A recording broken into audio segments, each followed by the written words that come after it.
João, capítulo 11.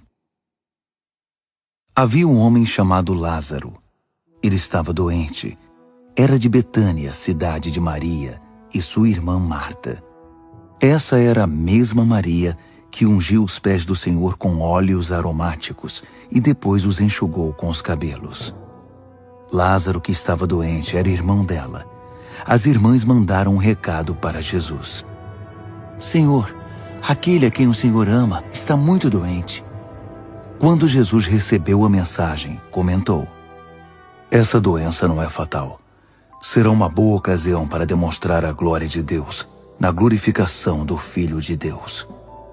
Jesus amava os três: Marta, a irmã dela e Lázaro. Mas estranhamente, quando soube que Lázaro estava doente, permaneceu onde estava mais 2 dias. Só então disse aos seus discípulos: vamos voltar para a Judeia. Eles disseram: Rabi, o senhor não pode fazer isso. Os judeus querem vê-lo morto e o senhor quer voltar? Jesus respondeu: não são 12 as horas da luz do dia. Qualquer um que anda na luz do dia não tropeça porque há muita luz. Andando de noite pode tropeçar, porque mal enxerga o caminho. Após esse comentário, ele anunciou: nosso amigo Lázaro está dormindo. Vou acordá-lo. Os discípulos disseram: Senhor, se está dormindo, vai ter um bom descanso e se levantar bem disposto. Jesus falava da morte, enquanto os discípulos pensavam numa simples soneca.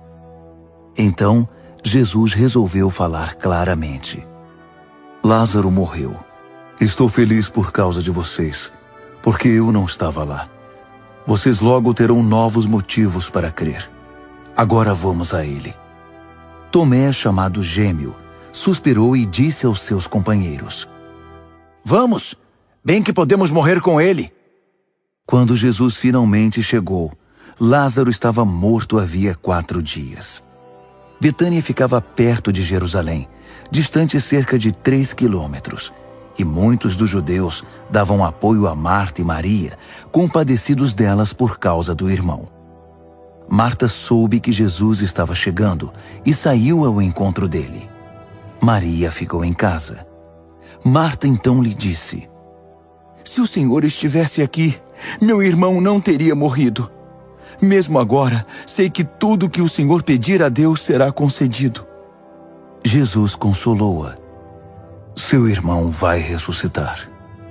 Marta respondeu: sei que vai, na ressurreição do fim dos tempos. Você não precisa esperar pelo fim. Eu aqui e agora sou a ressurreição e a vida. Quem crer em mim, ainda que morra, viverá.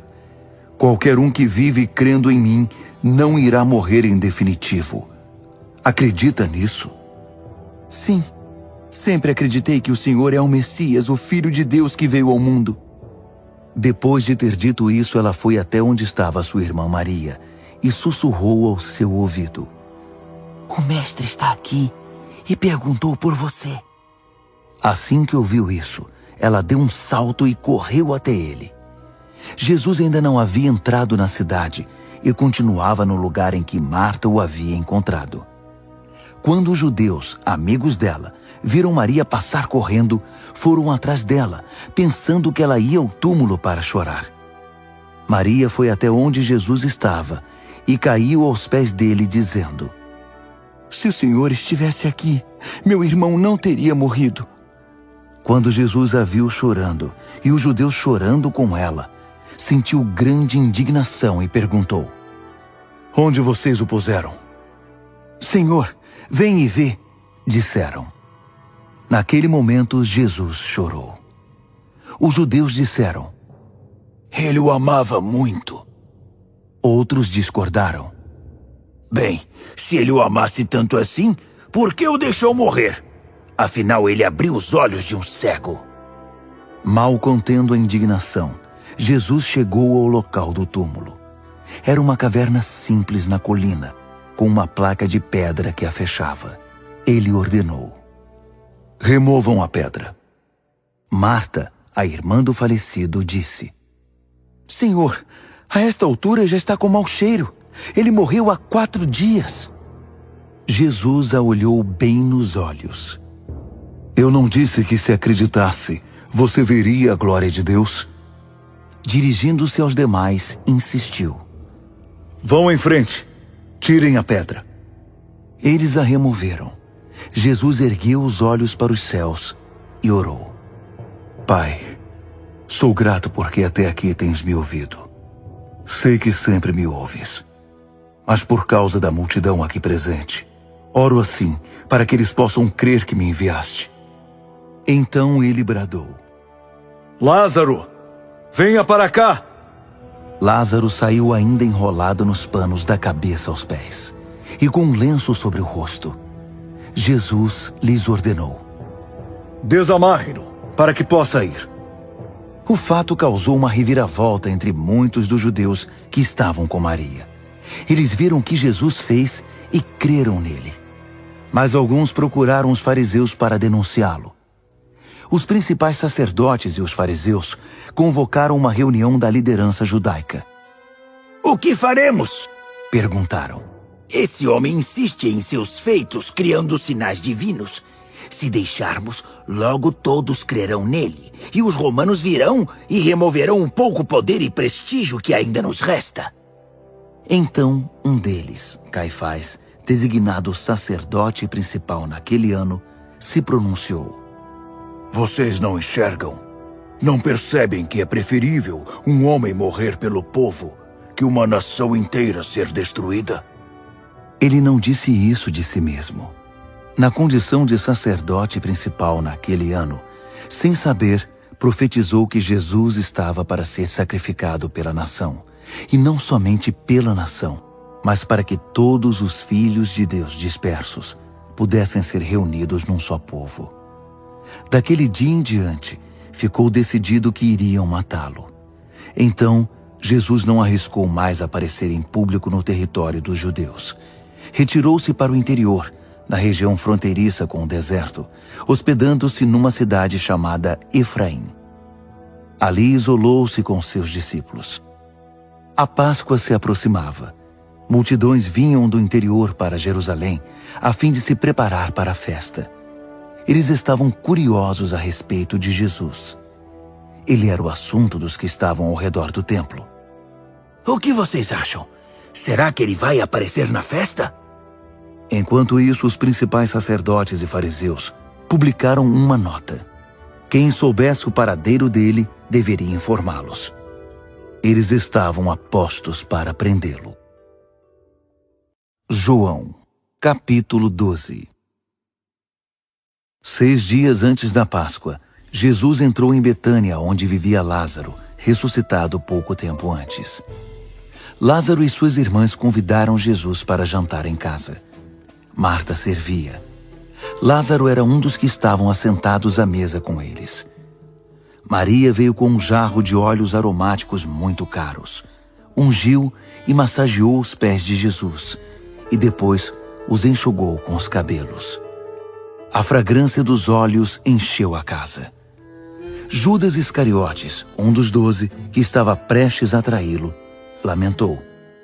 Por que esse óleo não foi vendido e o dinheiro distribuído aos pobres? Seria fácil conseguir 300 moedas de prata por ele. Disse isso não porque se importava com os pobres, mas porque era ladrão. Era o tesoureiro do grupo e costumava se apropriar indevidamente do dinheiro que guardava. Jesus, porém, disse: Deixem-na em paz. Ela está antecipando e honrando o dia do meu sepultamento. Os pobres estão o tempo todo com vocês. Quanto a mim, nem sempre terão. Espalhou-se entre os judeus a notícia de que Jesus estava de volta à cidade. O povo então veio para ver não apenas Jesus, mas também Lázaro, que havia ressuscitado. Então os principais sacerdotes fizeram planos para matar Lázaro também, porque muitos dos judeus estavam crendo em Jesus por causa dele. No dia seguinte, uma multidão imensa que havia chegado para a festa soube que Jesus estava entrando em Jerusalém. Eles tiraram ramos de palmeiras e saíram para encontrá-lo aclamando: Hosana! Bendito é ele que vem em nome de Deus! Sim, o Rei de Israel! Jesus cavalgava um burrinho, como se lê nas Escrituras. Não temas, filha de Sião. Vejam como chega o seu rei, cavalgando um burrinho. Os discípulos, na ocasião, não perceberam o cumprimento de muitas passagens das Escrituras. Mas depois que Jesus foi glorificado, eles se lembraram de que tudo o que estava escrito a respeito dele combinava com os acontecimentos. A multidão que havia estado com Jesus, quando ele chamou Lázaro do túmulo, levantando-o dos mortos, estava ali, relatando o que tinha presenciado. Foi por se espalhar a notícia desse último sinal de Deus que a multidão cresceu e se transformou num grande desfile de boas-vindas. Os fariseus, olhando a cena, protestaram. Está fora de controle, e todos vão atrás dele. Havia alguns gregos na cidade que tinham vindo para adorar na festa. Eles se aproximaram de Filipe, que era de Betsaida, na Galileia, e pediram: Queremos ver Jesus. Pode nos ajudar? Filipe contou a André, e ambos foram consultar Jesus. Ele respondeu: O tempo é agora. Chegou a hora de o Filho do Homem ser glorificado. Ouçam com atenção. A não ser que o grão de trigo seja enterrado no solo e morra para o mundo, não será nada mais que um grão de trigo. Mas se for enterrado, irá brotar e se reproduzir muitas e muitas vezes. Do mesmo modo, qualquer um que se apega à própria vida apenas como ela é, a está destruindo. Mas se você perde sua vida sem criar obstáculos ao amor, você a terá para sempre, pois é a vida real e eterna. Se qualquer um de vocês quiser me servir, seja meu seguidor. Aí vocês estarão onde eu estiver, prontos para servir. O Pai honrará e recompensará quem me servir. Agora estou angustiado. O que direi? Pai, livra-me? Não, pois é para isso que vim. Eu direi: Pai, manifesta tua glória. Uma voz veio do céu. Eu o glorifiquei, e o glorificarei outra vez. A multidão que ouviu a voz disse: Foi um trovão! Outros disseram: Um anjo falou com ele! Jesus disse: A voz não falava a mim, mas a vocês. Neste momento o mundo está em crise.